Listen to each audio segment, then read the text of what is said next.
Sa mahigit 8 bilyong tao sa mundo, bakit single pa rin ako?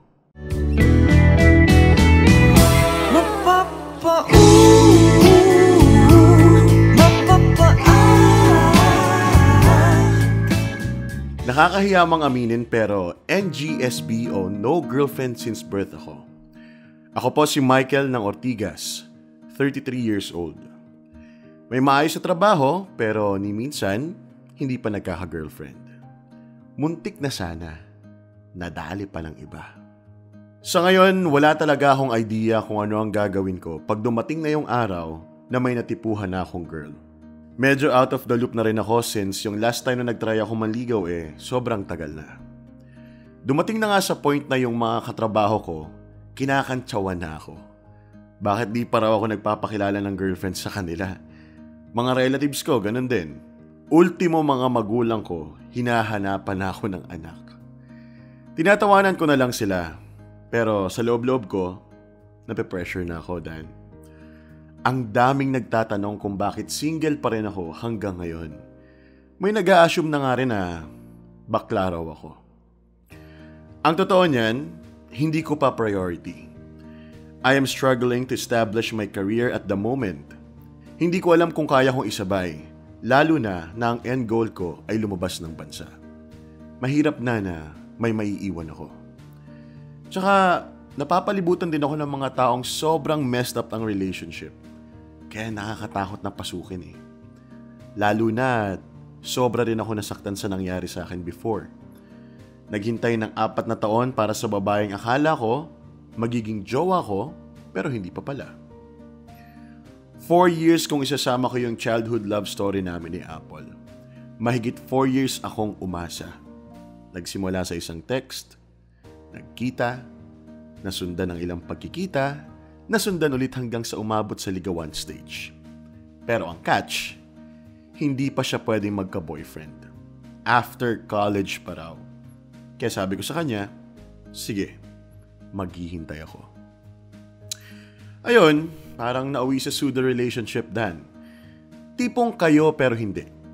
Maraming magandang happenings. Kilala na ako ng buong family niya. Ultimo aso nila, hindi na ako kinakahulan.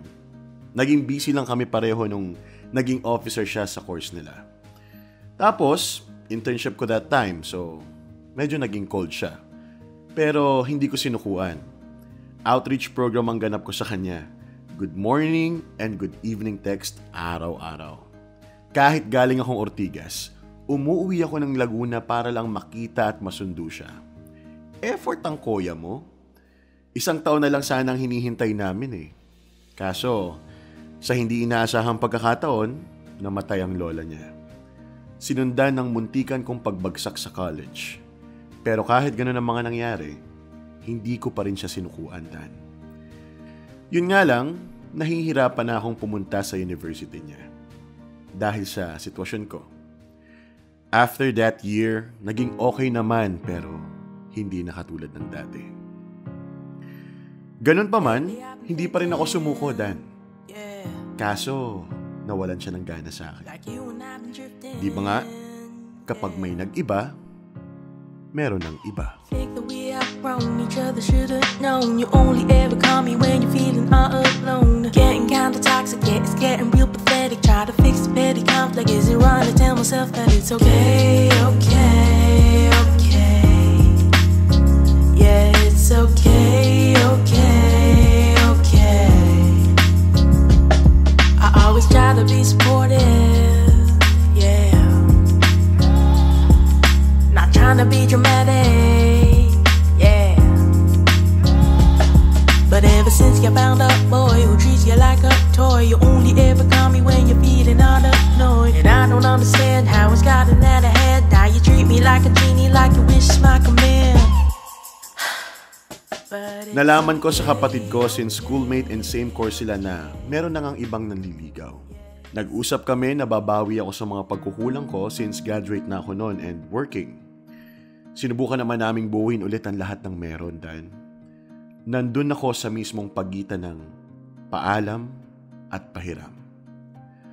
Hanggang sa nawala na yung pahiram at tuluyan na ngang naging paalam. Isang buwan after niya makagraduate, nakipagkita ko sa kanya. Natagalan kasi inipon ko pa ang chakra at emotions ko. Sinabi ko sa kanya na hindi ko na rin kaya makipagsabayan. Torture sa akin sa tuwing nakikita ko sila ng bago niya. Ayun, hindi naging kami. Kaya NGSB pa rin ako. Hindi to alam ng mga katrabaho ko kasi medyo matagal na rin naman nangyari yun. Parang mga 11 years ago na. Nakakainis lang pag pinipressure ka. Yung iniinggit ka. Tapos kung ano-ano pang sinasabi sa'yo. GG Dan! Kung ilibre kaya nila ako ng spakol nang masagot ko na yung mga tanong na yan. Prevalent pa rin kasi talaga ang macho culture dito sa atin. Pansin mo Dan, nakadepende ang sexuality mo sa kung anong sport ang nilalaro mo. Sa dami ng chicks mo, anong palabas ang pinapanood mo, ano ang hobbies mo, etc. etc. Buti nga medyo nawala na ang stigma sa mga lalaking mahilig magluto ngayon eh. Hindi po ako bakla. Single lang po ako. Nakakapagod lang patulan ng mga judgmental. Ano kayang malupit na pwedeng sabihin next time sa mga makukulit na nagtatanong kung bakit single pa ako? Hanggang dito na lamang po at maraming salamat sa pagbasa ng sulat ko. Ang kwentong ito ay kwento ni Michael. Nagkasaga ka na ba ng mga balitang yun pala'y di naman totoo?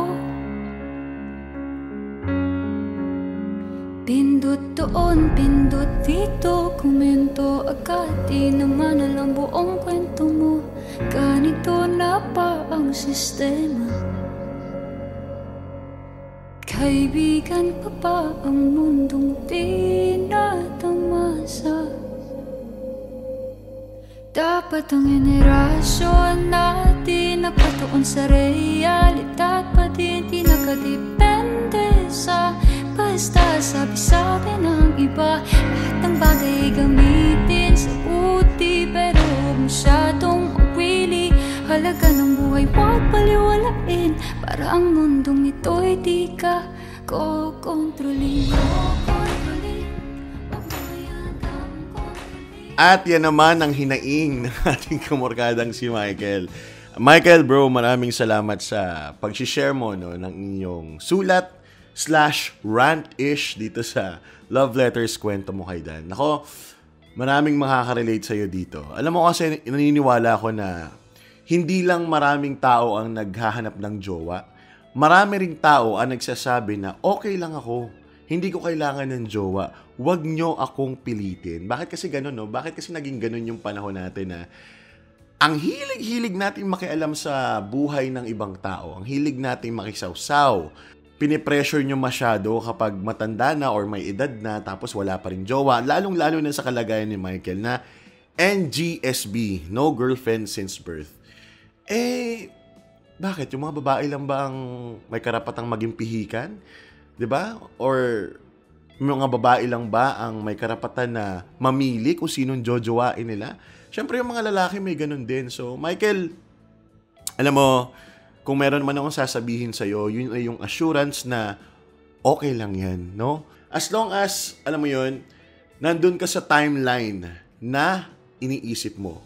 Hindi dun sa timeline na iniisip ng ibang tao para sa'yo. All goods ka, Brad. Gusto kong i-reassure sa'yo na okay lang maging single. Kahit 2024 na, 30 years old ka or 40 years old ka, single ka pa rin. So what, diba? Ang masasabi ko lang, habang nandyan ka sa stage na yan, eventually naman, kung gusto mo din naman magkaroon ng partner, I know gagawa ka rin naman ng paraan para magka-partner. Pero ngayong hindi mo pa siya masyado iniisip, gusto mo lang mag-enjoy, sagarin mo, no?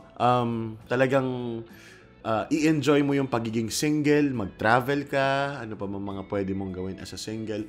Makipag-date ka, no? Wala namang masama doon sa pakikipag-date, getting to know each other. Ingat-ingat lang. Kasi syempre, mahirap na rin ang panahon ngayon. Kahit babae, hindi mo masabi, di ba? Kaya kung makikipag-date ka, date wisely, no?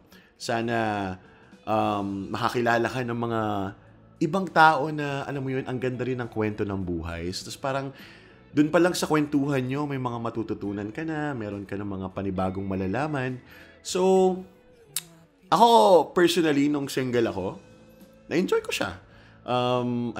Lagi akong nag-hangout with friends. Pag sinabi nilang punta tayo sa ganito, punta kagad kami. Ano mo yun? Kahit late akong umuwi, okay lang. Hindi ko naman sinasabing bawal na akong late umuwi ngayon. Pero I mean, syempre meron na akong partner na iniisip ko kung nag-aalala ba siya sa akin or hindi.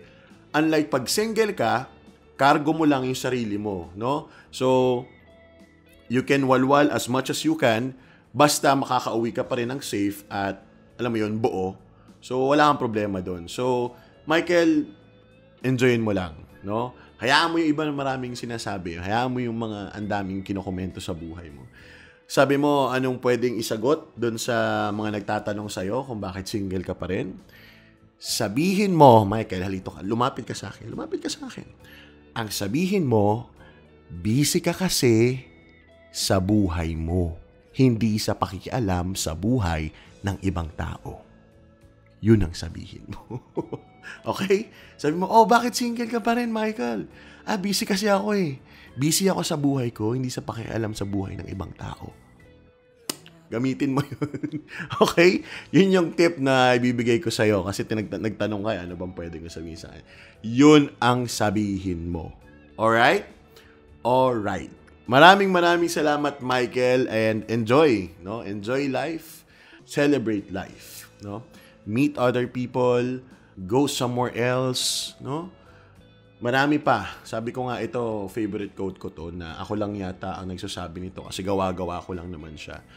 Pero i-share ko na rin sa inyo. Marami pang magandang mangyayari.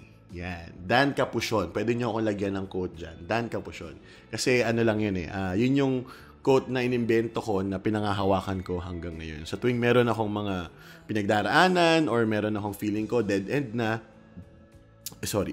i-remind ko yung sarili ko na marami pang magandang mangyayari. So, ayan, share ko na rin sa inyo. So, pwede nyo na rin siyang gamitin. Okay? Maraming salamat once again, Michael. And thank you sa lahat ng mga nakikinig, nanunood, nag-share, nagko-comment sa mga episode ng Love Letters Kwento Mo Kay Dan sa YouTube, sa TikTok, sa mga snippets na ginagawa ko. Maraming salamat po. And I would like also to thank yung mga tao na nagsisend talaga ng personal message nila, ng mga kwento nila sa inbox ko sa Dan Capuchon Facebook page. Maraming salamat. At ito si Michael, ito galing to sa inbox ko. And alam ko yung next story natin, galing din yung sa inbox ko. So, sa lahat po ng gustong, alam mo yun, makwento ko dito yung kanilang mga pinagdaanan sa buhay or pinagdadaanan as of the moment, pwede nyo yan ipadala sa aking Facebook account, Dan Capuchon, at saka sa TikTok. Pwede rin kayo dong mag-message sa akin kahit maikli lang. Tapos sabihin nyo lang na ganito yung kwento nyo and all. So, go ahead. And please, i-share nyo po at i-like or mag-comment kayo sa mga episodes kung nakarelate kayo, no, doon sa mga kwentong sinishare natin dito sa Love Stories. Once again, kwentong masaya, may kilig, may drama. Kung kailangan mo ng masasandalan, kwento mo kay Dan. Bye!